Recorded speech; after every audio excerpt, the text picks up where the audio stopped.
그때 꼭 갚겠습니다. 방세가 넉 달째 밀렸으나 주인 아주머니도 속수무책이었겠죠. 그렇지만 제 처지가 이런데 어떻게 당장 돈을 갚겠습니까? 딱한 일이지만 여기서 받을 수 있는 문제가 아닙니다. 사무관 자묘토프가 주의를 주었다. 물론 그렇죠. 그래도 제 말 좀 들어보세요. 그 집에서 3년이 넘게 살았어요. 심지어 주인집 딸과 결혼까지 하기로 약속을 했었죠.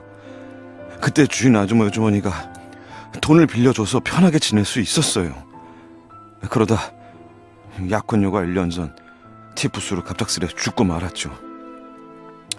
그 일이 있고도 저는 그 집에 남았고요. 그런데 어느 날 주인 아주머니가 150루블에 대한 차용 증서를 한 장 써달라고 하더군요. 저한테 별다른 피해가 없을 거고 앞으로도 계속 돈을 빌려주겠다면서요. 그런데 이제 와서 변변한 직업도 없는 절 고소하다니 너무 심한 거 아닙니까? 그런 감상적인 얘기는 우리와 전혀 상관없네. 일리아 페트로비치가 딱딱하게 말을 끊었다. 자, 어서 써요. 사무관이 말했다. 뭘 쓰란 말입니까? 사무관이 라스콜린코프에게 이런 경우에 사용하는 답변 양식을 불러주며 그대로 쓰면 된다고 일러주었다. 지금 당장은 지불하지 못하지만 언제라도 돈이 생기면 지불하겠음. 지불을 마칠 때까지 이 도시에서 떠나지 않겠음. 소유 재산을 은닉하지 않겠음. 또 아니 그대로 받아 적는 것도 제대로 못하는군요. 어디 아픈 데라도 있습니까? 사무관이 의아해하며 물었다. 예, 좀 어지러워서. 계속 불러주십시오. 이제 서명만 하면 됩니다. 자묘토프는 서류를 접수하자 다른 일을 하기 시작했다. 그러나 라스콜리니코프는 자리에서 일어날 생각을 하지 않고 양 팔꿈치를 책상에 댄 채 손으로 머리를 감싸 안았다. 꼭 머리 한가운데에 못이라도 박힌 것 같았다. 그는 경찰서장에게 어제의 일을 죄다 자백하고 벽지 틈에 있는 물건들을 꺼내 보이고 싶은 충동에 사로잡혔다. 그는 갑자기 자리에서 벌떡 일어섰다. 그러나 발걸음을 뗄 수가 없었다. 니코진 포비치와 일리아 페트로비치의 심각한 대화가 그의 귀에 들어온 것이다. 그럴 리가 없지. 두 사람 다 무죄야. 그 사람들이 범인이라면은 왜 경비원을 불러왔겠나? 좀 더 생각을 해봐. 그래도 처음 문을 두드렸을 때는 빗장이 걸려 있었다더니 3분 뒤에 다시 가보니 문이 열려 있더라는 건 이상하지 않은가요? 바로 그게 문제야. 살인자가 안에서 빗장을 지르고 숨어 있었을 거라고. 코가 그 자리를 똑똑히 지키고 있었더라면은 범인은 현장에서 체포됐을 거야. 코가 자리를 비운 사이에 범인은 방에서 빠져나간 거지.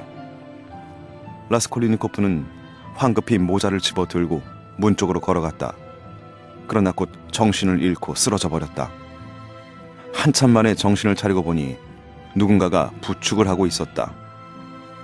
왜 그래요? 어디 아픕니까? 니코진 포미치가 무뚝뚝하게 물었다.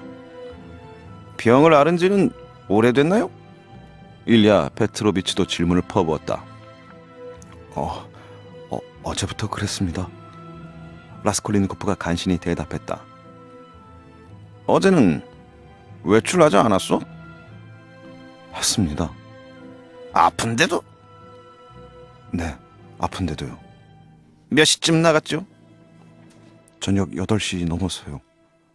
어디로 갔는지 물어도 되겠어? 그냥 거리를 쏘다녔습니다. 간단 명료하군요. 라스콜리니코프는 창백한 표정이었지만 일리아 페트로비치의 눈길을 피하지 않고 또박또박 대답했다.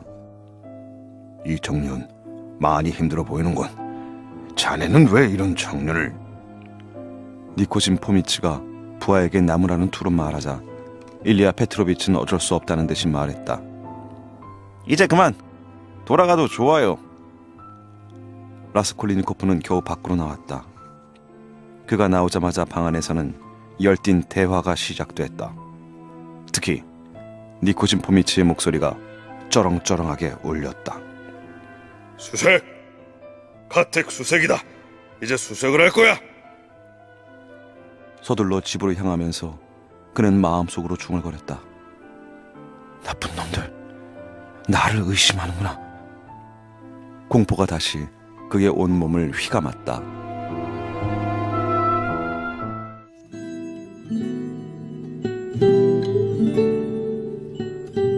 라주미는 친구의 모습을 아래 위로 훑어보았다. 나보다 훨씬 형편없어 보이는구만. 대단한 행색이야. 라스콜리니코프는 소파에 덜썩 주저앉았다. 라주미인은 친구가 아프다는 사실을 알아차리고 이마를 짚어보려 했다. 하지만 라스콜리니코프가 뿌리쳤다. 그만둬. 내가 온 건 가정교사 자리를 놓쳐서야. 혹시 일을 구할 수 있을까?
라스콜리니코프는 독일어 원서와 삼루브를 손에 들더니 말없이 밖으로 나갔다.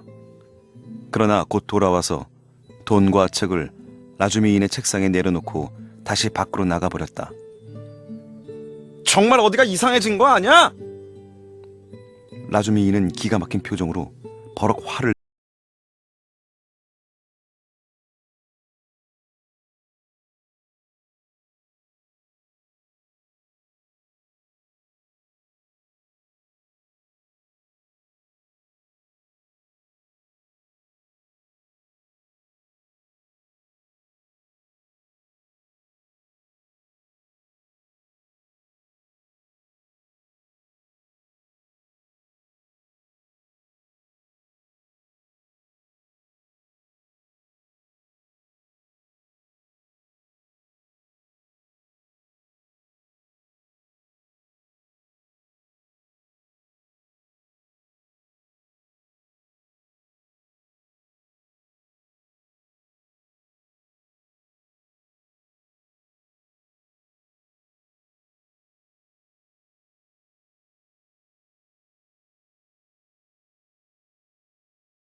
떨려오기 시작했다.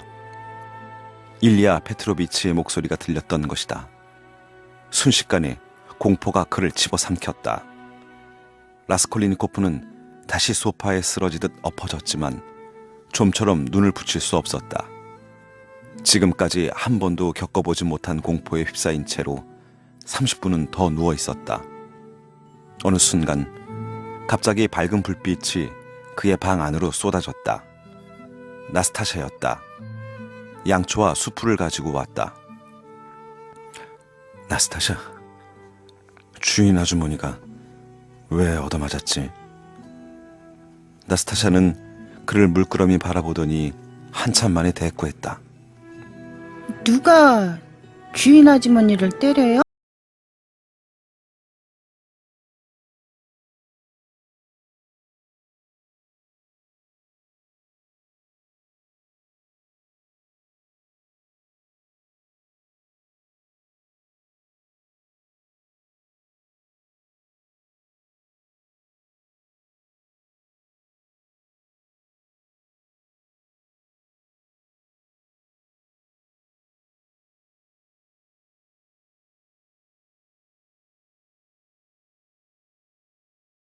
주인 아주머니를 때리지 않았어요.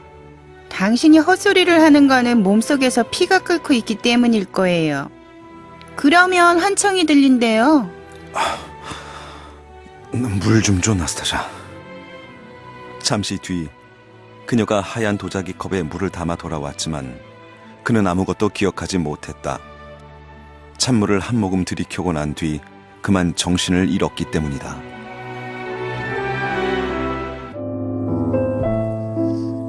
라스콜리니코프는 몸을 돌려 그를 샅샅이 살피기 시작했다. 이곳에 며칠 머무르는 동안 신부가 도착하기를 기다리며 한껏 멋을 부려 치장한 티가 났다. 몸에 걸친 것들은 하나같이 새 옷이었는데 꽤 잘 어울렸다. 얼굴에는 윤기가 얼마나 흐르는지 결코 45살로는 보이지 않았다. 라스콜리니코프는 그를 훑어본 뒤 다시 드러눕고는 적개심 가득한 표정으로 천장만 쳐다보았다. 아, 이렇게 아픈 줄 알았다면 더 일찍 찾아올 걸 그랬군요. 하지만 워낙 바빴던 데다가 개인적인 사정도 있고 했어요. 사실 당신 어머니와 여동생을 손꼽아 기다리는 중이에요. 벌써 두 분이 머물 숙소까지 마련해 두었습니다. 어디에요? 라스콜리니코프가 나지막한 목소리로 물었다. 바켈레예프 건물입니다. 보즈네산스키 거리에 있는 집 말이군요. 2층이 모두 여관방이고 상인 유신이 주인으로 있는 지독하게 지저분하고 더러운 셋집이죠. 뭐 그래서 방세는 싸지만. 라주미인이 말을 가로챘다. 이곳 사정을 잘 몰랐기 때문에 어쨌든 오래 머물 건 아니니까요. 우리가 살 아파트도 이미 구해놓았습니다.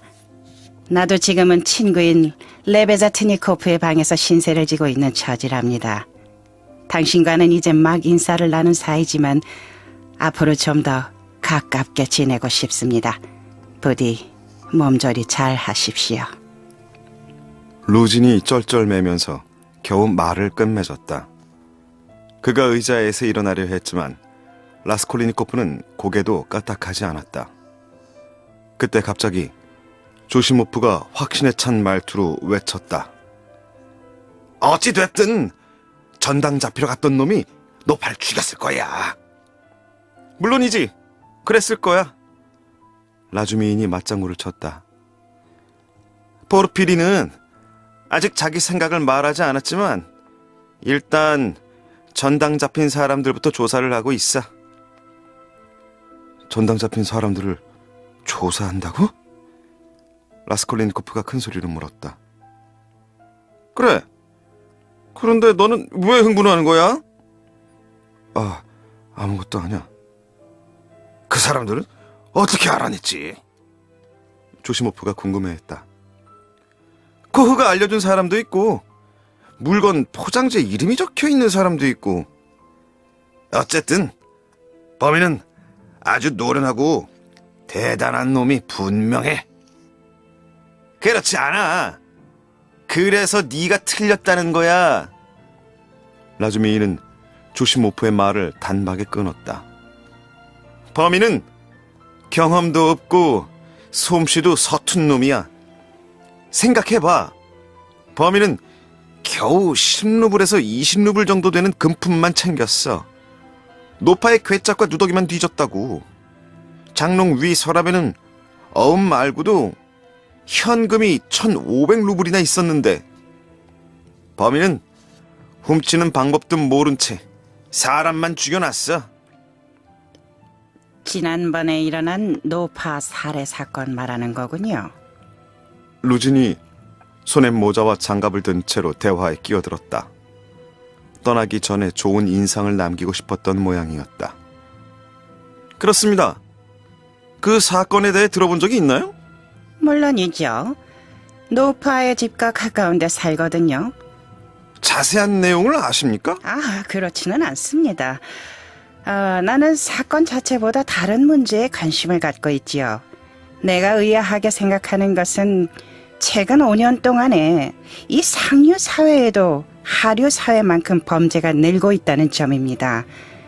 만약 노파가 전당을 잡힌 사람에게 살해당했다면 아마도 상류 계층이 저지른 범죄일 겁니다. 하층민은 금부치를 전당품으로 내놓을 수 없으니까요. 그렇다면 이 세련된 계층이 저지르는 범죄를 어떻게 설명해야 할까요? 무슨 뜻인지 잘 알아들었습니다. 그런데 한 가지 따로 묻고 싶은 게 있습니다. 라스콜리니코프는 힘겹게 숨을 몰아쉬고는 증오가 서린 목소리를 입을 뗐다.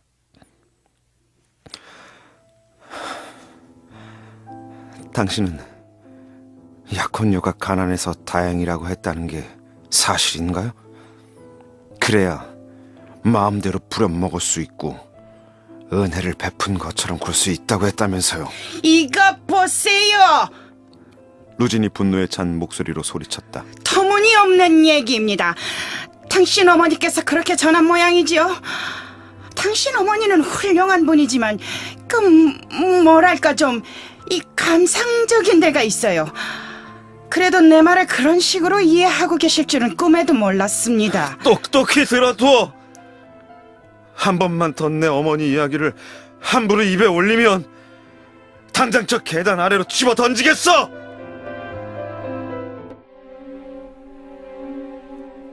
몇몇 사람들이 거들어준 덕분에 가까스로 마르벨라도프의 집에 도착했다. 계단으로 난 문은 이미 활짝 열려 있었다. 팔짱을 끼고 서성이는 카테리나 이바노보다는 일주일 전보다 훨씬 더 야위어 있었다. 그녀는 현관으로 들어서는 사람들과 그들이 든 짐짝 같은 것을 보고 대뜸 소리를 질렀다. 대체 그게 뭐죠? 뭘 들고 오는 건가요? 소파에 눕히세요. 라스콜리니코프가 말했다. 마차에 치였습니다. 술에 취해서요. 입구에서 누군가가 소리쳤다. 그러자 카테리나 이바노브나가 새파랗게 질린 채 가쁜 숨을 몰아쉬었다. 나이가 어린 리다는 울음을 터뜨리며 언니인 폴리아에게 매달려 떨고 있었다. 진정하세요. 부군이 길을 건너다가 마차에 치였습니다. 한번 뵌 적이 있는데 날 기억하시겠습니까? 의사도 불렀습니다. 비용은 내가 댈 테니까 걱정 마세요. 라스콜리니코프가 말했다. 카테리나 이바노브나는 남편의 몰골을 보고 큰 소리로 울부짖었지만 이런 일로 기절할 사람은 결코 아니었다. 그녀는 곧 남편의 머리맡에 베개를 받쳤다. 흥분한 상태였지만 모든 일을 침착하게 처리했다. 그녀는 물에 적신 수건으로 남편의 상처를 닦아내고 찬찬히 보살폈다. 그리고 딸아이를 불러서 말했다. 폴리아, 가서 소니아에게 아버지가 마차에 치였으니 얼른 집으로 오란다고 전해라. 어서. 사과 하나 떨어뜨릴 틈이 없을 정도로 방 안에 사람들이 빽빽이 들어찼다. 계단에서 밀려드는 구경꾼을 몰아내느라 경찰들이 진땀을 뺐다. 카테리나 이바노브나는 그 광경을 보고 화가 머리끝까지 치밀어서 소리쳤다. 제발 죽을 때만이라도 조용하게 해줘요. 그때 집주인인 리페 베으젤 부인이 나타났다. 아우 세상, 당신 남편이 술에 취해서 마차에 치였다면서요. 어서 방으로 옮겨요. 절대로 내 집에서 죽게 두면 안 돼요. 함부로 말하지 마세요. 당신 눈에는 이 사람이 죽어가는 게 안 보이나요? 사람들이 들어오지 못하게 해주세요. 그렇지 않으면 잘 알고 지내는 공장님과 도지사님께 당신이 어떻게 했는지 낱낱이 말씀드리겠어요. 다부지게 따지던 카테리나 이바노브나는 기침이 터져나와 잠시 말을 멈추었다. 그러고는 남편의 가슴을 보더니 이마살을 찌푸렸다.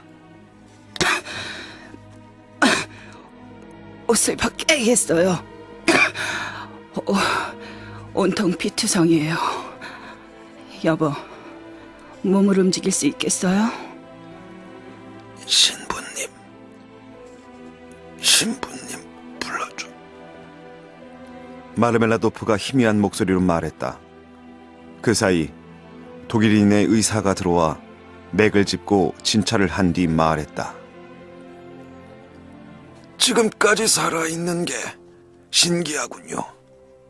곧 숨을 거둘 겁니다. 오래지 않아 신부가 나타났다. 의사와 신부는 서로 의미심장한 눈빛을 주고받았다. 고의 성사는 길지 않았다. 가장 어린 리다는 바들바들 떨고만 있었고 콜리아는 무릎을 꿇고 성호를 그었다. 그때 언니를 데려오려 간 폴리아가 사람들 틈을 비집고 들어왔다. 뒤이어 젊은 여자가 들어왔는데 거리의 여자라는 것을 단박에 알 수 있을 만큼 천박한 차림새였다. 그녀는 어쩔 줄 몰라 하며 두리번거리다가 사람들이 수군대자 고개를 푹 숙였다. 카테리나 이바노브나가 신부에게 물었다. 신부님, 이제 이 아이들을 어떻게 하죠? 하느님께서 보살펴 주실 겁니다. 하느님이라고요? 여태껏 난 단 한 번도 그분을 만나보지 못했답니다. 게다가 이 사람은 줄곧 우리를 고생시켰어요. 술에 쩔어 가족을 괴롭히기만 했다고요. 부인, 그런 말씀하시면 죄가 됩니다. 죽어가는 사람을 용서하셔야지요. 용서라고요? 어떻게 용서를 하라는 거죠? 그녀는 마르멜라도프가 분명치 않은 목소리로 용서를 구하고 있다는 것을 알았지만 오히려 그에게 명령하듯이 외쳤다. 당신은 입 다물어요. 듣고 싶지 않으니까. 무슨 말을 하려는지 다 알고 있어요. 마르멜라도프는 입구에 서 있는 소냐를 보았다. 그는 짓밟히고 상처 입은 딸의 모습을 보고 고통스러워 얼굴이 일그러졌다. 내 딸 소냐, 나를 용서해다오. 그는 소냐에게 손을 내밀려다가 침대에서 굴러떨어지고 말았다.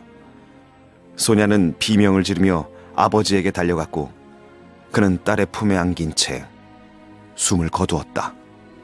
카테리나 이바노브나가 소리쳤다. 기어코 소원을 풀었군요. 이제 무슨 돈으로 저 사람을 묻는단 말이냐? 라스콜리니코프가 그녀에게 다가가서 입을 열었다. 지난주에 남편께서는 나에게 그동안 어떻게 살아왔는지 소상하게 말해 주었습니다. 특히 부인에 대해서는 깊은 존경과 사랑을 내보였죠. 우리는 친구가 되었습니다. 그러니 여기 25루블 받아주세요. 아무쪼록 도움이 되길 바랍니다. 나중에 다시 들르겠습니다. 안녕히 계십시오.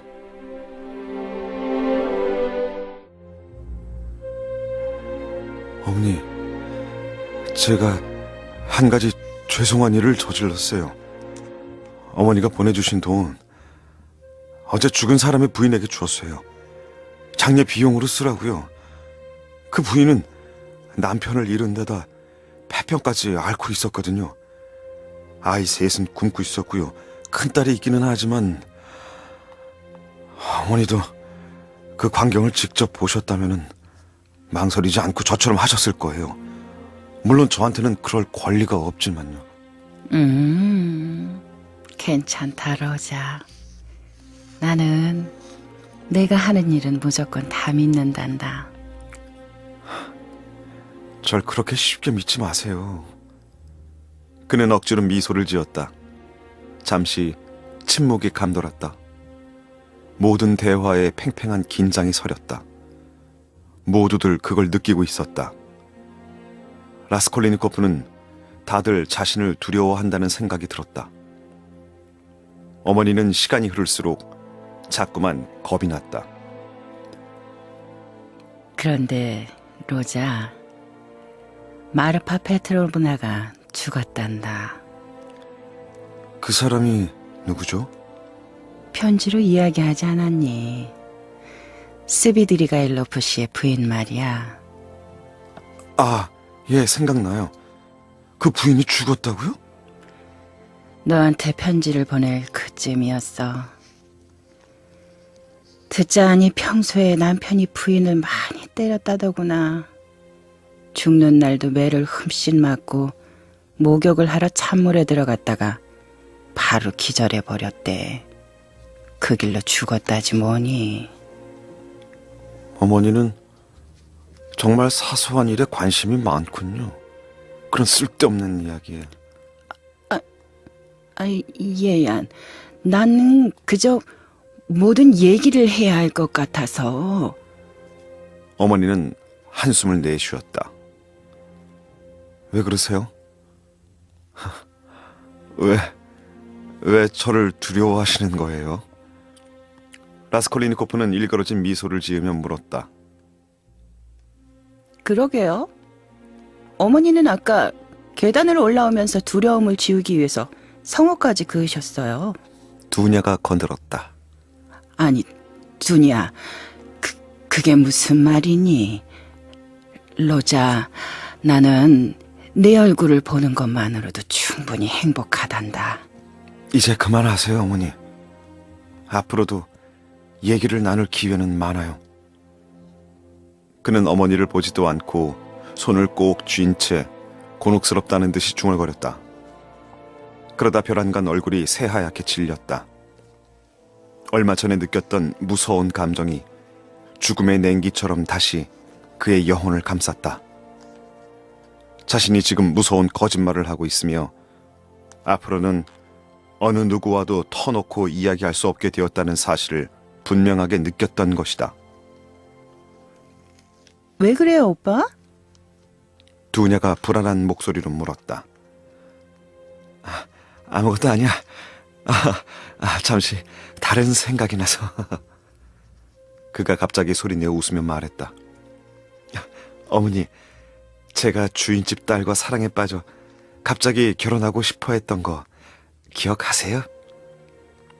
어머니는 갑작스런 화제에 적잖이 당황했다. 물론 기억하고 말고. 어느새 기억이 희미해졌네요. 몸이 아픈 아가씨였어요. 그런데도 사람들에게 베풀기 좋아하는 수도원에 들어가는 게 소원인 여자였죠. 굉장히 못생긴 여자였는데 제가 왜 그런 여자한테 반했는지 지금은 도무지 이해가 가지 않아요. 봄날의 꿈 같은 사랑이었나 봐요. 넌 아직도 그 여자를 사랑하는구나. 어머니가 감동 어린 목소리로 말했다. 그 여자를요? 아니에요. 지금은 모든 게 마치 딴 세상의 이야기 같아요. 그런데 제가 왜 이런 얘기를 하고 있는 거죠? 그는 짜증이 섞인 목소리로 말하고는 손톱을 깨물며 생각에 잠겼다. 한참 만에 어머니가 침묵을 깨트렸다. 그런데 로자, 이 내 방에 오면 꼭 관 속에 있는 것 같아. 왜 하필 이런 방을 골랐니? 관 같다고요? 재밌는 말씀을 하시는군요. 그는 이렇게 대답하며 야릇한 미소를 지었다. 아무리 3년 만에 만나는 가족과의 대화라 해도 이런 식으로 계속 이어지는 건 참을 수 없다는 생각이 들었다. 어쨌든 그는 오늘 꼭 해결해야 할 과제가 있었다. 라스콜리니코프는 진지하면서도 냉정한 얼굴로 두냐를 바라보았다. 두냐, 어제 일은 내가 잘못했다. 하지만 루진에 대해서만큼은 나도 절대 물러설 수 없어. 내가 비열해지는 건 괜찮지만 너는 안 돼. 로자, 너는 어제와 조금도 달라지지 않았구나. 어머니는 다시 슬픔에 잠겼다. 오빠, 난 루진 씨와 결혼할 거예요. 누군가를 위해서 희생하려는 게 아니라 나를 위해서 결혼하겠다는 거예요. 난 그 사람의 기대에 성실히 부응할 거예요. 그런데 왜 그렇게 웃는 거죠? 순간 라스콜리니코프의 입가에 쓴웃음이 어렸다. 두냐는 흥분했다. 그녀의 얼굴에는 노여움이 가득했다.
EBS 오디오북 고전 읽기를 함께하고 계십니다. 도스토예프스키의 죄와 벌, 낭독 발췌를 이어서 들어보시죠. 당신은 범죄가 항상 질병을 불러온다고 주장했더군요. 아주 독창적인 견해였어요. 특히 결말이 흥미로웠지만은 이게 아쉽게도 너무 암시적이어서 명확하지가 않더군요. 세상에는 평범한 사람과 비범한 사람이 있는데 그 비범한 사람은 법률에 방해받지 않고 범죄를 저지를 수 있는 권리가 있다고 주장을 했죠? 라스콜리니코프는 고의적으로 자기의 견해를 왜곡하려 드는 그를 마음속으로 실컷 비웃었다. 그는 포르피리의 도전에 응하기로 마음먹었다. 대체로 잘 이해했지만 정확하게 보지는 못했군요. 나는 비범한 사람이 불법 행위를 저질러도 된다고 주장하진 않았습니다. 오히려 그 반대죠. 내가 말한 비범한 사람의 권리란 공식적인 권리가 아니라 자기 양심을 뛰어넘을 권리입니다. 그것도 그의 사상이 인류를 위한 신념으로 인정받을 때에 한해서죠. 내 논문을 명백하게 설명하기를 바라는 것 같으니까 자세히 설명해 보겠습니다. 리크루고스나 솔론, 마홈메트, 나폴레옹 같은 사람들은 하나같이 새로운 법을 만들고 그 법으로 사회 질서를 파괴한 것만으로도 이미 범죄를 저질렀다고 할 수 있어요. 그들은 피를 흘려야 할 상황이 닥치면 조금도 주저하지 않고 피를 쏟게 했습니다. 이렇게 보면 지금까지 인류를 위한 개혁가나 위인들은 모두가 살인자입니다. 이거 중요한 대목입니다. 누구든 남보다 뛰어난 점이 있거나 위대하면 그 타고난 천성 때문에 범죄자가 되지 않을 수는 없는 거니까요. 사실 범죄를 저지르지 않고 남을 뛰어넘기는 힘드니까요. 결국 비범한 사람은 살아남음으로써 승리자가 되는 겁니다. 그렇다면 한 가지 묻지 않을 수가 없군요. 비범한 사람과 평범한 사람을 어떻게 구분해야 할까요? 자연의 장난 때문인지 모르겠지만 많은 사람들이 자신을 비범하다고 생각합니다. 그러나 그들은 오래가진 못합니다. 어쩌면 채찍질로 자신의 신분을 깨닫게 해주는 것도 방법이겠죠. 그들은 선천적으로 유순해서 금세 자책하고 반성할 테니까요. 그렇군요. 그런데 또 한 가지 문제가 있습니다. 이 사람을 죽여도 좋은 권리를 가진 비범한 사람들이 많을까요? 그런 사람들이 많으면 곤란하지 않겠습니까? 새로운 사상을 가진 선구자, 아니 새로운 이론을 만들 수 있는 사람은 극소수에 불과합니다. 위대한 천재, 인류의 참된 완성자는 몇억 명의 인간이 살다 죽어간 뒤에야 태어날지도 모릅니다. 도대체 무슨 말을 하고 있는 거야, 로자? 로자, 지금 진심으로 하는 말이야? 참다 못한 라주미인이 소리쳤다. 라스콜리니코프는 여느 때보다 파리하고 침울한 표정이었다. 그는 고개를 들어 라주미인을 보기만 할 뿐 아무 말도 하지 않았다. 그의 조용하고 슬픈 얼굴과 무례할 정도로 집요한 포르피리의 얼굴은 뚜렷이 대조를 이루었다. 참으로 묘한 느낌이었다. 그게 진심이라면은 넌 양심상 유혈을 허용한다는 말이잖아. 그것도 아주 광신적으로 말이야. 그건 무서운 생각이야. 그 논문 찾아 읽어봐야겠어. 그렇지 않아. 내 논문에 그런 말은 없어. 다만 암시를 했을 뿐이지. 라스콜리니코프가 말했다. 맞아요. 범죄에 대한 당신의 견해를 이제는 완전히 이해했습니다. 그런데 또 궁금한 게 있습니다. 만약 한 청년이 스스로를 리크루고스나 마호메트처럼 여기고 이 장애가 된다고 판단한 것들을 제거하기 시작한다면 결과는 어떻게 될까요? 그런 일이 실제로 일어날 수도 있죠. 허영에 들뜬 청년들이 많으니까요. 하지만 우리 사회는 이미 교도소나 판사, 법률 등으로 충분히 안전망을 쌓고 있는 거 아닌가요? 그렇다면 그 사람의 양심은 어떻게 되나요? 양심이 있는 인간이라면 스스로 죄를 뉘우치겠죠. 그거야말로 가장 큰 벌이 될 테니까요. 마지막으로 한 가지만 더 묻겠습니다. 내가 정말 귀찮게 하는군요. 혹시 그 논문을 작성하는 동안에 아주 조금이라도 이 스스로를 비범한 사람이라고 생각한 적은 없습니까? 충분히 그랬을 수 있죠.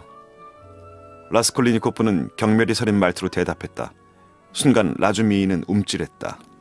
혹시 생활하는데 어려움을 겪고 있는 사람들을 돕겠다는 생각으로 살인이나 도둑질을 하려는 마음을 잠시라도 품어본 적이 없나요?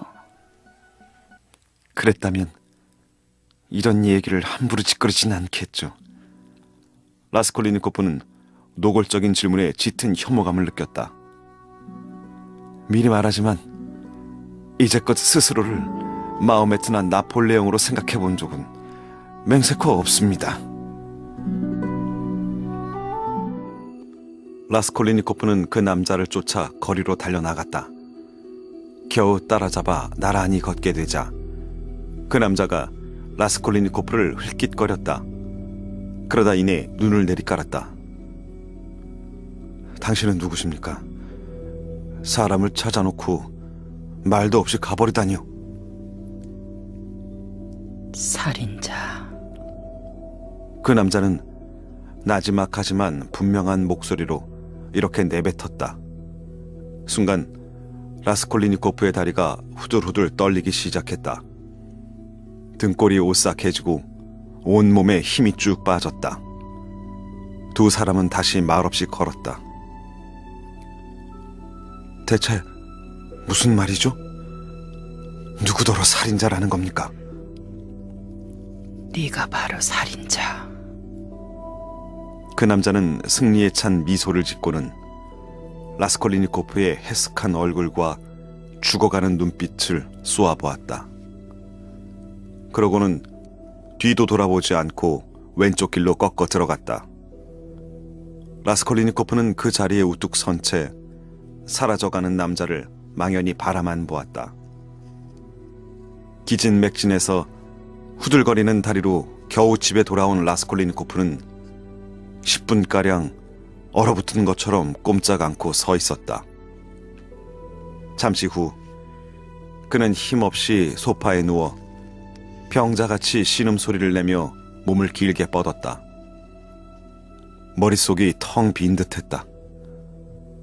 언젠가 보았지만 제대로 기억나지 않은 사람들과 사물들이 순서 없이 떠올랐다가 사라져갔다. 30분쯤 지났을까? 누군가 쿵쿵 소리를 내며 계단을 올라오는 소리가 났다. 이윽고 라주미인의 목소리가 들렸다. 라스콜리니코프는 눈을 감고 잠이 든 척했다.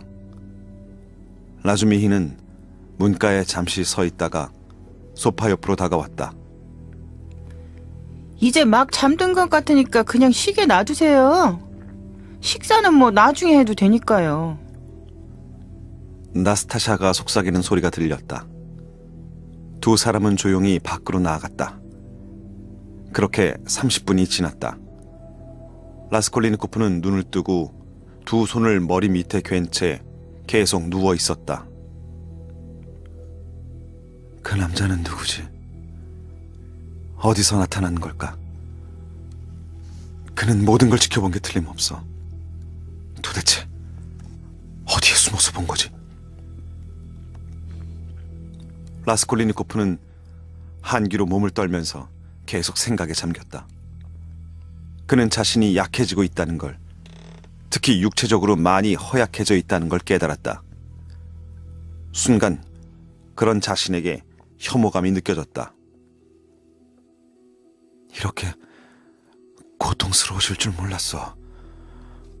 왜 내가 그런 짓을 했을까? 아니야, 그 노파 따위가 뭐라고. 나는 사람을 죽인 게 아니라 원칙을 죽인 거야. 결국 그걸 뛰어넘지는 못했지만, 아니, 노파보단 내가 더 추악해. 아휴, 이건 비열한 짓이야. 하지만 그 노파 따위를 도대체 누가 용서할 수 있단 말이야? 그의 몸은 땀으로 흠뻑 젖었다. 부르르 떨리고 있는 입술은 바싹 말라 있었고 시선은 천장에 고정되어 있었다. 어머니와 누이 동생을 사랑한다. 그런데 지금은 두 사람이 원망스럽기만 해. 내 옆에 오기만 해도 견딜 수가 없어. 아, 노파가 정말 야속하다. 다시 살아난다 해도 또 죽이고 싶을 정도로. 가엾은 리자베타. 왜 그 여자 생각을 조금도 하지 못했을까? 왜 하필 그 자리에 나타난 거야? 리자베타, 소냐, 순한 눈을 가진 두 여자. 어째서 울지도 않고 신음소리도 한번 내지 않는 걸까? 자기가 가진 걸 모두 남에게 나눠주면서. 소냐, 조용한 소냐. 그는 결국 의식을 잃고 말았다. 꿈을 꾸었다. 노파가 고개를 떨군 채 의자에 앉아 있었다. 그는 헝겊고리에서 도끼를 빼내 노파의 정수리를 내리쳤다. 그런데 이상했다. 노파는 나무로 된 사람처럼 꿈쩍도 하지 않았다. 그는 노파에게로 몸을 굽혀 자세히 들여다보았다. 노파는 웃고 있었다. 도망가려고 몸을 돌려보니 현관은 이미 사람들로 가득 차 있었다. 심장이 조여드는 것 같았다. 마치 땅에 못 박히기라도 한 듯이 한 걸음도 옮길 수가 없었다. 겨우 정신을 차리고 가쁜 숨을 몰아쉬고 있을 때에도 끔찍한 꿈의 고통은 사그라들지 않았다.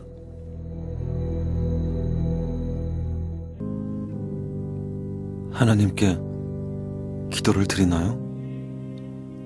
느닷없는 질문에 소냐는 한동안 아무 대답도 하지 않았다.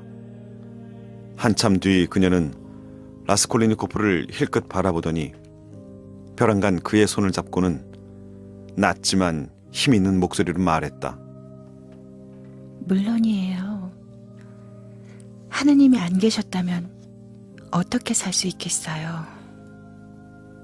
하나님은 당신에게 뭘 해주셨나요? 그런 말씀하지 마세요. 당신은 그런 말을 할 자격이 없어요. 소냐는 단호한 표정으로 그를 쏘아보았다. 하느님은 어떤 기도든 다 들어주시는 분이에요. 소냐는 지그시 눈을 감고 속삭이듯 대꾸했다. 라스콜리니코프는 진정한 성인을 만나고 있다는 느낌에 사로잡혔다. 서랍장 위에는 책이 한 권 놓여 있었다. 러시아어로 번역한 신약 성서였다. 이거 어디서 난 건가요? 리자베타가 갖다 줬어요. 제가 부탁했거든요. 리자베타라니. 무척이나 기묘한 느낌이 들었다. 라자로의 부활 부분이 어디 있지? 찾아서 좀 읽어줘요. 교회에서 읽어보셨을 거 아니에요. 나 그런데 안 가요.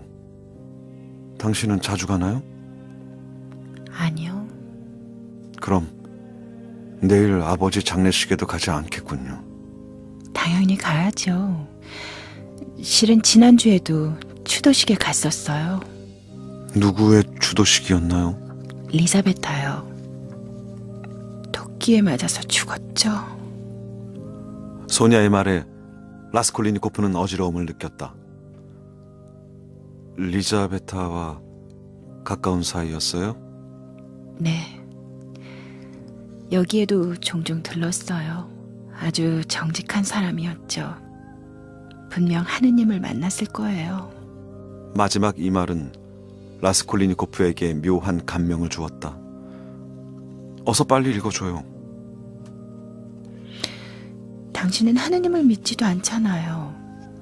한 번만 읽어줘요. 꼭 들어보고 싶어서 그래요. 소냐는 겸연쩍은 표정으로 주춤거리다가 성경을 집어들고 어렵사리 목소리를 내며 읽었다. 많은 유대인들이 오빠의 죽음을 슬퍼하고 있는 마르타와 마리아를 위로하러 와 있었다. 예수께서 오신다는 소식을 듣고 마르타는 마중을 나갔다. 그동안 마리아는 집안에 있었다. 마르타는 예수께 이렇게 말하였다. 주님께서 여기에 계셨더라면 제 오빠는 죽지 않았을 것입니다. 그러나 지금이라도 주님께서 구하시기만 하면 무엇이든 하느님께 다 이루어 주실 줄 압니다. 소냐는 잠시 멈추었다. 목소리가 자꾸 떨리자 부끄러워져서였다. 내 오빠는 다시 살아날 것이다. 예수께서 이렇게 말씀하시자 마르타는 마지막 날 부활 때에 다시 살아나리라는 것은 저도 알고 있습니다. 하고 말하였다. 예수께서 나는 부활이요 생명이니 나를 믿는 사람은 죽더라도 살겠고 또 살아서 믿는 사람은 영원히 죽지 않을 것이다. 너는 이것을 믿느냐? 하고 물으셨다. 마르타는 예, 주님. 주님께서는 이 세상에 오시기로 약속된 그리스도이시며 하느님의 아드님이신 것을 믿습니다. 하고 대답하였다. 그녀는 계속해서 읽었다. 라스콜리니코프는 꼼짝도 하지 않고 듣고 있었다. 벼랑간 그녀의 목소리가 낭낭해지고 힘있게 울려 퍼졌다. 소경의 눈을 뜨게 한 사람이 라자로를 죽지 않게 할 수가 없었단 말인가 하는 대목에서부터였다. 그녀는 온몸을 부르르 떨면서 읽다가 갑자기 성경을 덮었다. 라자로의 부활은 여기까지예요. 솔직히 말하면은 내가 여기 온 건 따로 할 말이 있어서예요. 라스콜리니코프는 얼굴을 찌푸린 채 말을 이었다. 나는 오늘 어머니와 누이 동생을 버렸어요. 다시는 가족을 보러 가지 않을 거예요. 왜 그러셨어요? 소녀가 놀라며 물었다. 어머니와 누이 동생과의 만남은 짧았지만 그녀에게 깊은 인상을 남겼던 것이다. 이제 나에겐 당신뿐이에요. 나와 함께 떠납시다. 이 말을 하러 온 거예요. 당신이나 나나 저주받은 삶이에요. 그러니까 같이 가요. 어딜 간다는 거예요? 그는 어딘가 제정신이 아닌 것 같았다. 그거야 나도 모르지. 내가 아는 건 우리가 가야 할 길이 같다는 것뿐이에요. 소녀는 그의 말을 하나도 이해할 수 없었다. 그러나 그가 한없이 불행하다는 것만큼은 분명히 느낄 수 있었다.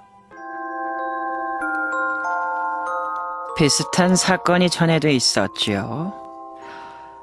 어떤 사람이 말입니다. 이 죄를 뒤집어 쓰고 자기가 사람을 죽였다고 자백합니다. 상상 속에서 온갖 물증을 제시하고 상황을 설명했지요. 모두들 정말인가 싶어서 고개를 갸웃거릴 정도였습니다. 물론 그는 살인범이 아니었습니다. 그렇다면 도대체 왜 그랬을까요? 그 사람은 살인 사건의 어느 정도 원인을 제공하긴 했습니다. 거기에 빠져서 고민하다가 마침 내가 자기가 살인을 했다고 착각한 겁니다. 다행히 대법원에서 잘 조사해서 그 사람은 무죄로 판명 나고 요양원에 가게 됐습니다. 대법원의 덕택이었겠죠? 그러니까 선생, 당신도 그렇게 헛소리를 하고 다니면 어떻게 될지 모릅니다. 더 심해지기 전에 그 뚱뚱한 의사 대신 경험이 풍부한 의사에게 가보는 건 어떨까요? 당신이 하는 행동은 다 열 때문입니다. 내가 한 행동은 정신님 목록에서 저지른 일이 아니었어요. 노파가 살해된 집에 갔을 때 나는 제정신이었다고요. 그는 포르피리의 속셈을 간파하기 위해 신경을 곤두세운 채 크게 소리쳤다. 네. 잘 압니다. 당신은 어제도 제정신이라고 말했죠. 그런데 당신이 만일 죄가 있다면 제정신으로 저질렀다고 말할 수 있을까요? 내 생각엔 아닙니다. 혹시라도 어떤 약점이 있다면 당신은 그때 제정신이 아니었다고 주장하겠죠. 안 그렇습니까? 이 질문 속에는 무언가 교활한 의도가 담겨 있다는 듯 느껴졌다. 라스콜리니코프는 의심이 가득한 눈으로 그를 살펴보았다. 라즈미인에 대한 문제도 그렇습니다. 그가 당신이 시켜서 왔다면 그 사실을 감추는 것이 당신 입장에서는 이치에 맞을 겁니다. 그런데 당신은 라즈미인을 보낸 게 자기였다고 주장하지 않았습니까? 라스콜리니코프는 그렇게 말한 적이 없었다. 서늘한 기운이 등골을 훑고 지나갔다. 거짓말을 하는군요. 나를 겁주거나 아니면 조롱하려는 거겠죠. 당신은 정말 다루기 힘든 사람이군요.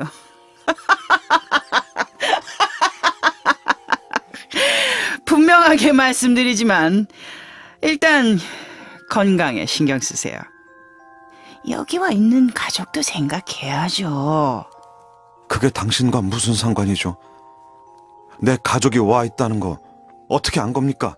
내 뒤를 밟았군요. 선생, 그건 당신 입으로 직접 한 얘기 아닙니까? 내가 만일 당신을 의심한다면 형식을 갖추고 신문을 하고 증인을 듣고 당신 집을 수색할 겁니다. 하지만 그러지 않았으니까 선생에게 아무런 혐의도 두고 있지 않다는 뜻이겠죠. 당신은 지금 판단력을 상실했어요. 그래서 상황을 제대로 보지 못하고 있는 거죠. 라스콜리니코프는 온몸을 부르르 떨었다. 포르피리는 그 모습을 놓치지 않았다. 아무튼 당신이 나를 의심하는지 그렇지 않은지 정확히 나 알고 싶습니다. 포르피리 씨, 말씀해 주세요. 오, 이거 어린아이처럼 구는군요. 그게 무슨 상관입니까? 왜 그렇게 그 문제에 신경 쓰는 거죠? 그럴 까닭이라도 있습니까? 놀리지 마세요. 더 이상 참을 수 없습니다. 알아듣겠어요? 그는 또다시 주먹으로 탁자를 탕탕 쳤다. 조용히 하십시오. 사람들이 듣습니다. 그리고 자신을 좀 돌아보세요. 포르피리가 속삭이듯이 말했다. 이상하게도 격렬하게 화를 내던 라스콜리니코프는 그의 말에 따르지 않을 수 없었다. 걱정하지 마세요. 오늘은 당신을 친구로서 초대한 거니까요. 당신의 우정 따위는 바라지 않아요. 자, 난 이제 가겠습니다. 체포하고 싶으면 마음대로 하세요. 라스콜리니코프는 모자를 들고 문 쪽으로 걸어갔다. 당신 주려고 깜짝 놀랄 만한 선물을 준비했는데 궁금하지 않나요? 선물이라뇨? 저기 내 방에 있습니다. 아, 이게 도망치지 못하게 자물쇠를 걸어놓았죠. 포르피리가 잠겨있는 방문을 가리켰다. 라스콜리니코프가 다가가서 열어보려고 했지만 문은 꿈쩍도 하지 않았다. 열쇠는 여기 있습니다. 포르피리는 주머니에서 열쇠를 꺼내 흔들었다. 엉터리야! 순 엉터리야! 내 속을 바짝 태운 다음에 자백하게 하려는 거죠. 내가 아픈 틈을 타 거짓 자백을 받으려는 거야. 하지만 증거가 있어? 있을 리가 없지. 자, 다들 데려와봐. 배심원이든 판사든 증인이든